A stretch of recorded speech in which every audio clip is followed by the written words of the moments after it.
Bismillah, Assalamualaikum warahmatullahi wabarakatuh. Kami di sini akan menjelaskan tugas dari mata kuliah Bahasa Indonesia yang diampu oleh dosen Ibu Widya Nurjanah MPD, yaitu terkait materi ringkasan dan juga resensi.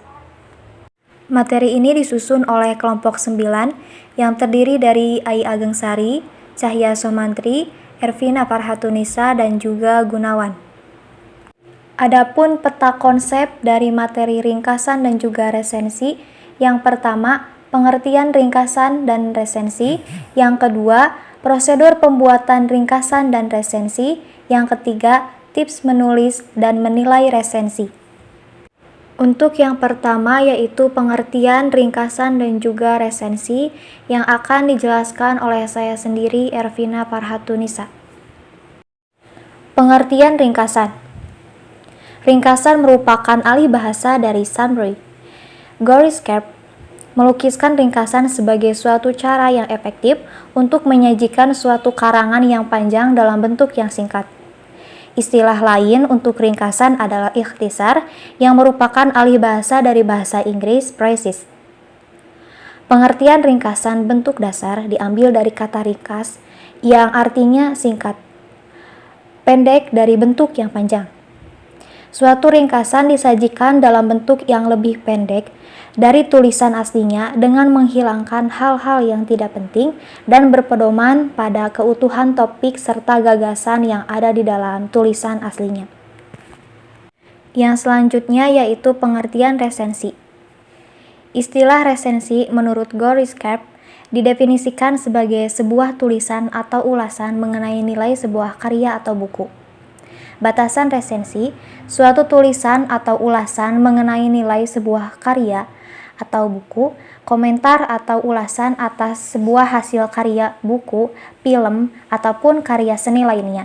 Resensi harus faktual, objektif, dan bertolak dari pandangan yang positif. Resensi harus menyajikan kualitas sebuah karya yang berhubungan dengan keunggulan dan kekurangan sebuah karya. Saya, Ai Ageng Sari.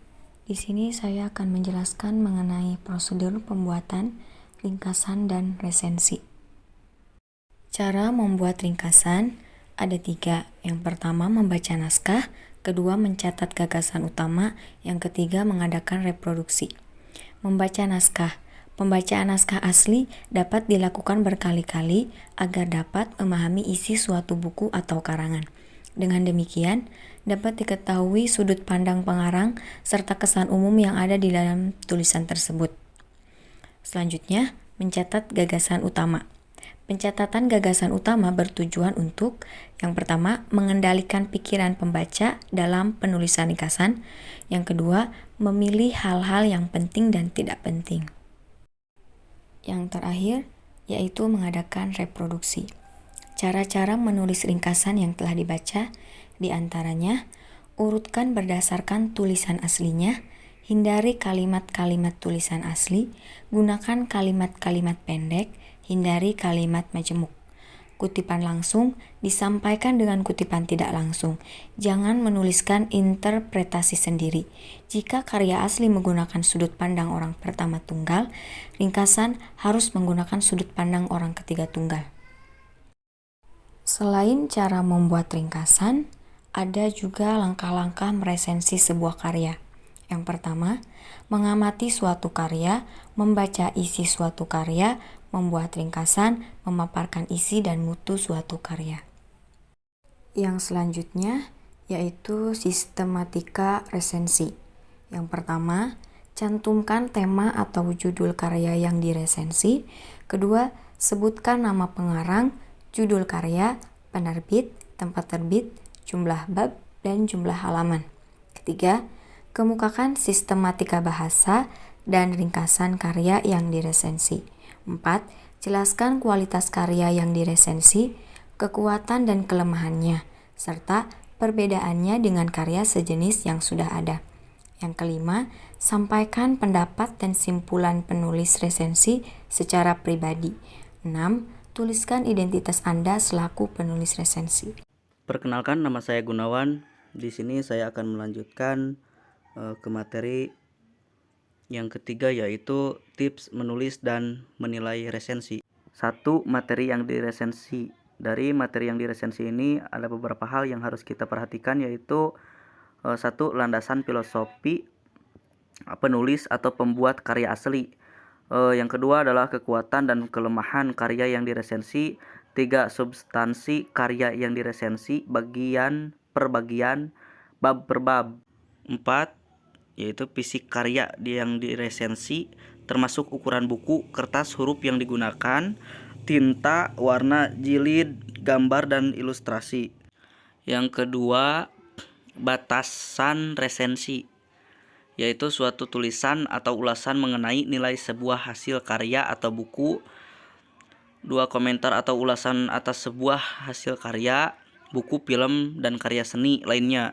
Resensi harus faktual, objektif, dan bertolak dari pandangan yang positif. Resensi harus menyajikan kualitas sebuah karya yang berhubungan dengan keunggulan dan kekurangan sebuah karya. Assalamualaikum warahmatullahi wabarakatuh. Perkenalkan, nama saya Cahya Sumantri. Saya akan melanjutkan penyampaian materi dari tips menulis dan menilai resensi. Poin terakhir, bahasa dalam resensi.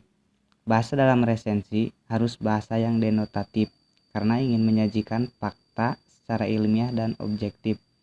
Resensi harus menerapkan kaidah ejaan yang disempurnakan, pilihan dan bentuk kata yang tepat, kalimat yang efektif, dan paragraf yang padu dengan penalaran yang logis. Mungkin hanya itu yang dapat kami sampaikan. Atas kekurangan dan kesalahannya kami mohon maaf. Terima kasih. Wassalamualaikum warahmatullahi wabarakatuh.